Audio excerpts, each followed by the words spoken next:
اندر دوسروں کے بارے میں ان کے حقوق کا تحفظ کا خیال ہو کہ ہماری وجہ سے کسی بندے کو تکلیف نہ ہو۔ ہم تو لوگوں کو انسان ہو کے انسانوں کو تکلیف دیتے ہیں، اور انسانوں کو تکلیفیں دیکھ کے پھر ہم یہ سمجھتے ہیں کہ ہمارے جیسا عاشق رسول کوئی نہیں، کیونکہ ہم ہر سال میلاد مناتے ہیں۔ میلاد منانا اچھی بات ہے، لیکن یہاں دین ختم نہیں ہوتا، یہاں سے دین شروع ہوتا ہے۔ میلاد پہ دین ختم نہیں ہوتا، دین یہاں سے شروع ہوتا ہے۔ ہم تو اپنے مسلمان بھائیوں کے حق مارتے ہیں۔ جو پہلے والے مسلمان تھے ان کو میرے محبوب نے ان کی زندگی کیسے بدلی۔ حضرت باقی باللہ رحمۃ اللہ تعالیٰ علیہ بہت بڑے ولی ہیں، اور یہ وہ ہیں جنہوں نے حضرت مجدد الافسانی کو اپنی بیعت عطا کی تھی، اپنی گدی سونپی تھی مجدد الافسانی، جن کا نام ہے حضرت شیخ احمد سرہندی رحمۃ اللہ تعالیٰ علیہ۔ بہت بڑی ہستی ہے حضرت مجدد الافسانی۔ یہ باقی باللہ نے اپنی مشائخیت اور اپنی خلافت ان کو عطا کی، اپنی گدی پہ بٹھایا حضرت باقی باللہ نے ان کو۔ یہ ہیں وہ باقی باللہ۔ حضرات محترم ایک دن نماز ادا کر کے، سردی کی شدت ہے، ٹھٹھرتی رات ہے، سردی کی شدت میں ٹھٹھرتے پانی سے تہجد ادا کر کے اپنے کمرے میں جب آئے، دل کر رہا تھا کہ سردی کی ٹھٹھرتی رات میں ٹھنڈے پانی سے جو تہجد پڑے، اب تہجد سے فارغ ہونے کے بعد گرم بستر کے لیے دل کر رہا ہے۔ جب اپنے گرم بستر کے قریب آئے تو قریب آ کے کیا دیکھا؟ ایک بلی ہے جو کہ لحاف میں چھپی بیٹھی ہے۔ آپ پیچھے ہی رک گئے، دل میں سوچا کہ یہ بھی اس اللہ کی مخلوق ہے جس اللہ کی بارگاہ میں تم تہجد کے وقت سجدے کرتے رہے۔ اگر یہ مخلوق تیری وجہ سے اس کو تکلیف ہوئی، اس کو بنانے والا بھی وہی رب ہے۔ اگر اس رب کی بارگاہ میں غیرت چلی گئی، تیرے کیے ہوئے سجدے سارے بیکار چلے جائیں گے۔ چاہے بلی ہے پھر بھی رب کی مخلوق ہے۔ آپ نے ساری رات باہر بیٹھ کے گزار دی، اس وجہ سے کہ بلی کو نیند آئی ہوئی ہے، اور اس سردی کے موسم میں گرم بستر میں بلی سوئی پڑی ہے۔ بلی جو ہے وہ آرام سے سوتی رہے، میری وجہ سے اللہ کی مخلوق اس بلی کو تکلیف نہ ہو۔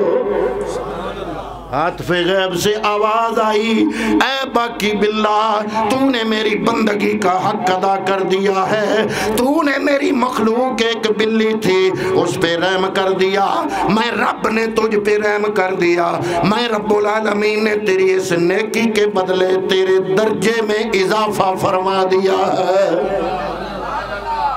یہ ولایت ہمیں نہیں ملتی، یہ صرف نذرانے بٹورنے کا نام نہیں ہے، یہ اپنے من کو مارنے کا نام ہے۔ یہ گدی نشینی، یہ وراثت نہیں ہے۔ جس کے دل میں میرے رب کا نور آ گیا وہ پیر بننے کا حقدار ہے۔ آج تو ہم چاہے جناب پیر کا بیٹا چاہے جتنا بھی عیاش کیوں نہ ہو، ہم کہتے ہیں جناب یہ گدی نشین صاحب ہو گئے ہیں، اب اسی طرح ہم اس کی بھی ہم خدمت کرنا یا اس کے بھی ہاتھ پیر چومنا ضروری ہو گئے۔ حضرات محترم، یہ اللہ رب العالمین کی طرف سے دین ہے، میرا رب جس کو چاہتا ہے عطا فرماتا ہے۔ آج ہم نے سمجھ لیا کہ جناب 5 وقت کی نماز پڑھ لی، تھوڑی سی داڑھی رکھ لی، مسجد میں آنا جانا ہو گیا تو میں بہت اعلیٰ انسان بن گیا، چاہے لوگوں کے ساتھ جو بھی سلوک کروں رب راضی ہو جائے گا۔ نا نا نا، اللہ رب العالمین اگر کرم نوازی کرنے پہ آئے گا اپنی عبادت تو معاف کر دے گا، لیکن اس کی مخلوق کو اگر دنیا میں تنگ کیا ہوگا میرا رب فرمائے گا یہ میں معاف نہیں کروں گا، جس کو تنگ کیا ہے وہ میری مخلوق سے معافی مانگو، اگر اس نے معاف کر دیا تو میں رب بھی معاف کر دوں گا۔ یہ تو لوگ جن کو اللہ کے محبوب نے اپنا غلام بنایا، حضور کی سیرت میں ڈھل گئے، بندے تو بندے رہ گئے، انہوں نے جانوروں پہ بھی رحم کرنا سیکھ لیا۔ اور ہم ہیں ہم نمازیں پڑھتے ہیں، نمازیں ایک پردہ ہے، داڑھی رکھی ہوئی ہے کہ جناب اس لیے کہ لوگ ہمیں جناب دیندار سمجھیں، لیکن ہماری جو معاملات کا حالت ہے وہ بہت پتلی ہے۔ سارا دین داڑھی میں نہیں ہے، سارا دین نماز میں نہیں ہے۔ ہاں داڑھی ضروری ہے، نماز ضروری ہے، لیکن وہ سارے کا سارا دین نہیں، دین کا ایک حصہ ہے، دین کا ایک حصہ ہے۔ اگر وہ کر کے اس کے بعد اپنے معاملات کو درست کرنے کی کوشش کی، لوگوں کو راضی رکھا، تو اللہ کے پیارے حبیب نے فرمایا کہ وہ بندہ جو لوگوں پہ رحم فرماتا ہے، میرا رب اس بندے پہ رحم فرماتا ہے۔ حضرت سلیمان علیہ السلام کا واقعہ اللہ کے قرآن نے خود بیان کیا۔ لشکر آ رہا تھا، ایک چونٹی جو کہ چونٹیوں کی سردار تھی، وہ قطار کے آگے آگے، پیچھے ساری قطار چونٹیوں کی۔ جب اس نے دور سے دیکھا کہ حضرت سلیمان علیہ السلام کا لشکر آ رہا ہے، وہ جو سردار چونٹی تھی وہ بول پڑی، اس نے کہا یا ایتھا النمل ادخلوا مساکنکم، اے چونٹیو، اللہ کا قرآن یہ واقعہ بیان کر رہا ہے، اے چونٹیو اپنے اپنے سوراخ میں چلی جاؤ، اپنے گھر میں چلی جاؤ، جو سوراخ کیا ہے ادھر چلی جاؤ۔ ایسا نہ ہو کہ سلیمان علیہ السلام کا لشکر جب یہاں سے گزرے تو تم ان کے پیروں کے نیچے آ کر لتڑ جاؤ، ختم ہو جاؤ، تمہیں نقصان پہنچے، اپنے آپ کو بچاؤ، اس لشکر سے بچاؤ۔ جب چونٹی نے دوسری چونٹیوں کا خیال کیا، رب نے کتنی کرم نوازی کی، اللہ نے اپنے آخری نبی پر نازل ہونے والی آخری کتاب جو کتابوں کی امام ہے، اس کتاب کے اندر میرے رب نے اس چونٹی کا تذکرہ لکھ دیا جس چونٹی کے دل میں دوسری چونٹیوں کے لیے رحم کا مادہ پیدا ہوا تھا۔ اللہ فرماتا ہے جو میرے بندوں پہ رحم کرتا ہے میں رب اس پہ رحم کرتا ہوں۔ اگر چاہتے ہو کہ اللہ رب العالمین کا قرب حاصل ہو، حضور سے پوچھا گیا یا رسول اللہ آپ کی امت میں سے سب سے اعلیٰ کون؟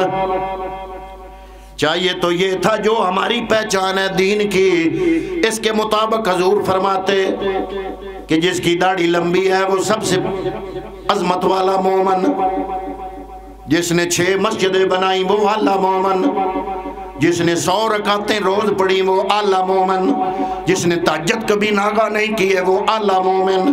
بات کرنے کا یہ مطلب نہیں کہ یہ کام برے ہیں، یہ کام اچھے ہیں، لیکن سارے کا سارا دین نہیں یہ کام۔ نبی سے پوچھا گیا یا رسول اللہ آپ کی امت سے سب سے افضل کون ہے؟ میرے نبی نے فرمایا میری امت میں سب سے افضل اور اعلیٰ وہ بندہ ہے جس کے اخلاق اچھے ہیں۔ حضرات محترم، ہم نے تسبیح تو پھیرنی شروع کر دی ہے، تسبیحاں بڑی ہیں، ہر جیب میں تسبیح، قرآن بڑا پڑھتے ہیں، ہر گھر میں 10 قرآن، داڑھی ہم نے لمبی رکھ لی، مسجدوں میں ہم ضرور جاتے ہیں، لیکن ہماری عملی زندگی بڑی پتلی ہے۔ ہم سے کبھی کوئی محلے والا تنگ، ہم سے اگر مسجد چلے گئے تو نمازی تنگ، بچے بزرگ سے بھاگ رہے ہیں کہ یہ ڈانٹے گا، حضور نے فرمایا چھوٹوں پر رحم کرو، آسمان والا تم پہ رحم فرمائے گا۔ حضرات محترم، آپ کے میں اگلے دن کہہ رہا تھا کہ انسان کے 2 ہی رشتے ہیں، انسان ہے 2 چیزوں کا مرکب، ایک ہے روح، ایک ہے جسم۔ جسمانی سارے رشتوں کا مرکز والدین، آپ کے اخلاق شروع ہوتے ہیں والدین سے۔ ماں خوش ہے، باپ خوش ہے، اس کے بعد کیا آپ کے سگے بھائی خوش ہیں، اس کے بعد کیا آپ کی بہنیں خوش ہیں، اس کے بعد کیا آپ کی بیوی خوش ہے، اس کے بعد کیا آپ کے بچے خوش ہیں۔ اگر ان میں سے کوئی بھی خوش نہیں تو میں جتنے بھی سجدے کرتا رہوں میرا رب ان سجدوں کو میرے منہ پہ دے مارے گا۔ حضرات محترم، ہم نے دین کا بڑا عجیب مطلب سمجھ لیا، میں نے داڑھی رکھ لی، ٹوپی پہن لی، مسجد چلا گیا، بندوں نے سمجھا بڑے ہی کوئی دیندار ہے۔ میری عملی زندگی دیکھو، جیسے میرے نبی نے اپنی ازواج سے فرمایا، ارے میں تو اب سمجھ رہا ہوں کہ میرے نبی کی 11 ازواج ہونے کی حکمت کیا ہے۔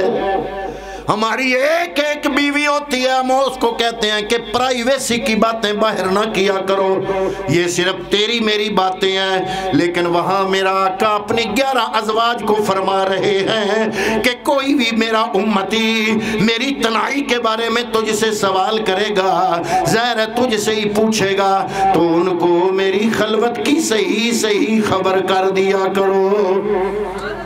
تیرے خلق کو حق نے عظیم کہا، تیری خلق کو رب نے جمیل کیا، کوئی تجھ سا ہوا ہے نہ ہوگا شاہ، تیرے خالق حسین و ادا کی قسم۔ حضرت امام حسن علیہ السلام میرے نبی کے نواسے، آپ کے مہمان آ گئے، آپ کی ایک کنیز تھی، اس کو فرمایا کھانا لے آؤ۔